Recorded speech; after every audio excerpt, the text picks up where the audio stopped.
안녕하세요. 광주 미희TV입니다. 드디어 습관성 유산 치료에 대해 이야기할 시간입니다. 치료 중에는 의사들 간에 서로 생각이 다른 면이 있을 수 있어서 될 수 있으면 객관적인 면만 말씀드리려고 합니다. 모든 질환이 그러하지만 습관성 유산도 원인을 밝혀 치료하는 것이 가장 먼저입니다. 특히 해부학적 이상 등은 수술요법의 발전으로 쉽게 교정이 가능하고요. 전신적인 내분비 질환은 호르몬 치료를 할 수 있고, 감염의 인자가 밝혀진 경우는 약물 치료를 하면 됩니다.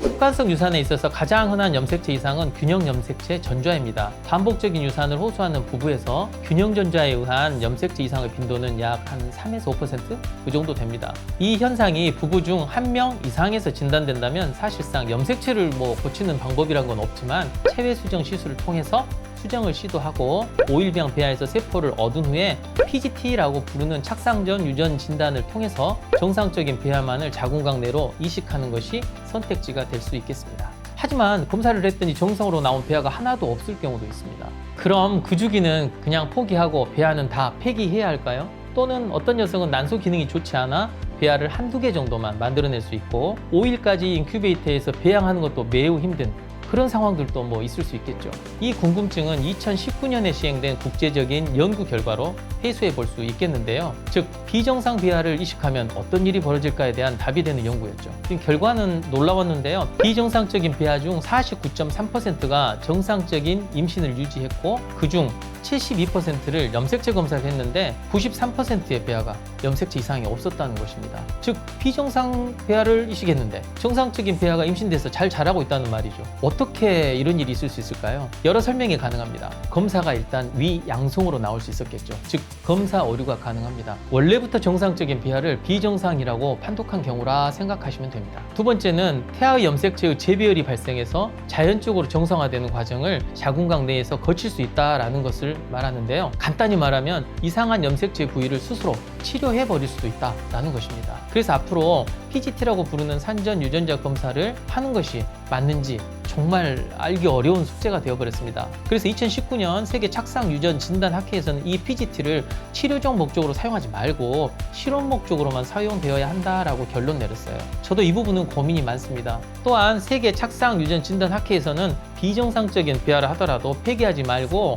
전부 냉동하라고 권유하고 있습니다. 즉, 채취 난자 수도 적을 경우가 많고 오일배양까지 가기도 쉽지 않기 때문에 전략적으로 접근해서 냉동에 넣은 후 정상이라고 판명된 배아를 이식했는데 임신이 되지 않으면 차선책으로 비정상이라고 판명된 배아를 녹여서 이식한 후에 임신이 되면 적절한 시기에 육모막 검사나 양수 검사를 통해서 태아의 핵형 분석을 해서 건강한 아가인지를 알아보는 것도 고려해야 하는 것이다 라는 겁니다.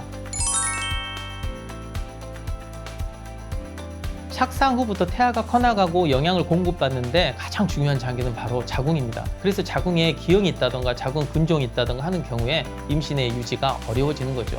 여러 가지 경우를 생각해 볼 수 있는데요. 각 원인에 따라 교정 치료를 하면 됩니다. 자궁 근종은 크기나 숫자보다 위치가 유산을 유발하는 데 중요한 요소라고 생각하시면 됩니다. 근종이 있다고 무조건 수술하실 필요는 없지만 임신 초기에 2번 이상의 유산이 있고 근종의 위치가 임신을 방해하고 있다고 판단되면 수술적 제거를 고려할 수도 있습니다. 예를 들어서 지금 나오고 있는 이 사진처럼 아기가 들어서는 자궁에서 바깥으로 자란 근종은 수술할 필요가 없다고 보셔도 됩니다. 자궁 내막 유착은 비교적 난임검사 초기에 자궁 나팔관 조영술 등으로 진단이 가능한데요. 여러 번의 유산으로 인해서 소파 수술을 시행했다면 자궁 내광의 유착이 생겼을 가능성이 높아지게 됩니다. 그래서 자궁경 검사를 통해 유착이 있는지 확인을 해보고 필요하면 수술적인 제거를 하면 되겠습니다. 자, 오른쪽 사진을 보면 화살표 2개가 보이는데요. 그 화살표 사이에 자궁 내광의 위, 아래에 거쳐 붙어있는 섬유성 밴드를 자궁 유착이라고 우리가 부르는 겁니다. 레이저 TV나 가위로 제거가 가능하겠습니다. 자궁 경부 무력증은 임신 중반기에 자궁 경부의 무통성 확장으로 인해서 습관성 유산이나 조산을 처리하는 질환으로 임신 중반기 유산 원인의 약 20%를 차지하고 있습니다.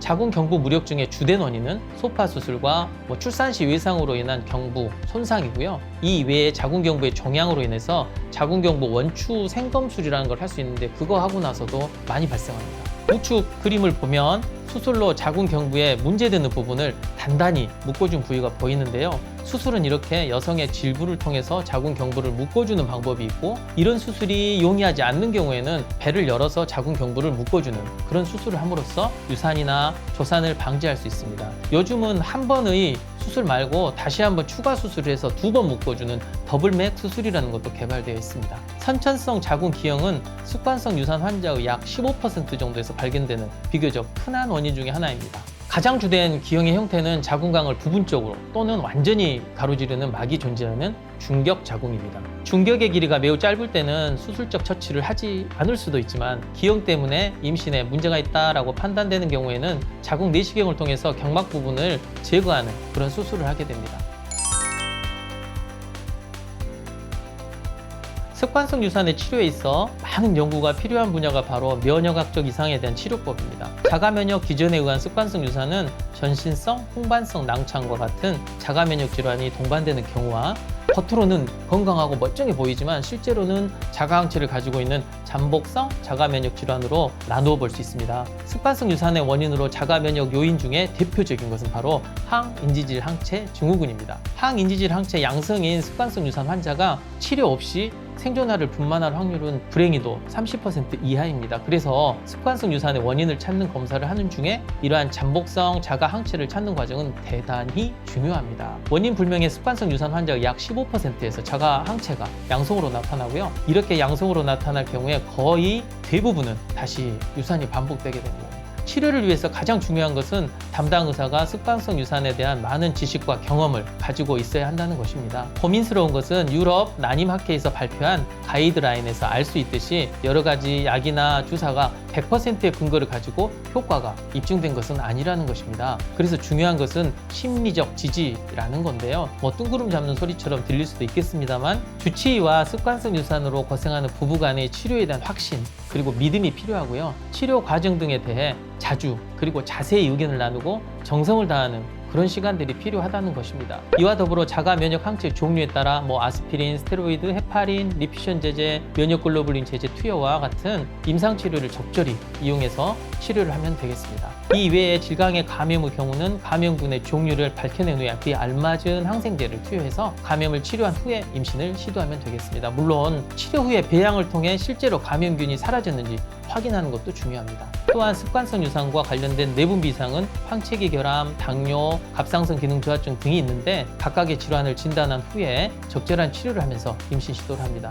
마지막으로 습관성 유산에 대한 혈액 검사를 하다 보면 단백질 C나 단백질 S에 대한 활성도가 감소되어 있는 그런 경우를 볼 수가 있는데요. 이런 경우에는 혈액 응고가 되는 그런 경향을 가지게 됩니다. 이럴 땐 아스피린이나 크렉산 등의 저분자 헤파린 제제를 사용해서 혈액순환을 개선시키는 그런 치료를 하면 되겠습니다.